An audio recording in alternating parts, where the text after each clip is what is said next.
विश्व वन दिवस 2025 पालित बरगढ़ जिला सदर विजु पट्टनायक टाउन हॉल ठारे ओडिशा सरकार जंगल परिवेश एवं जलवायु परिवर्तन विभाग तरफ जिला स्तरीय विश्व वन दिवस 2025 पालित हो जाए। मुख्य अतिथि भाव बीजेपी विधायक सनत गड़गुत्रिया जोगदे बेले सम्मानित अतिथि भाव बरगढ़ जिलापाल आदित्य गोयल, केतन कुमार पट्टनायक, टी अशोक कुमार आदि जोगदे।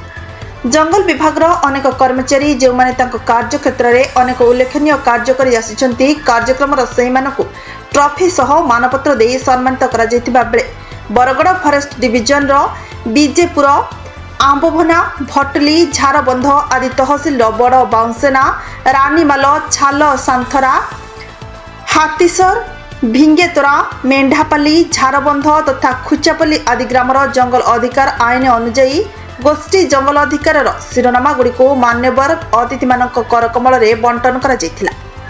कार्यक्रम को मास पाइकमाल आदिकंत विश्वाल, व्यासदेव बारिक, थबीर भोई, केशव डनसेना, सामंत पात्र, रितेश बरगत्री, रेवती राउत तथा जंगल विभाग समस्त फॉरेस्टर, फॉरेस्ट गार्ड तथा कर्मचारी माने सहयोग करथिले।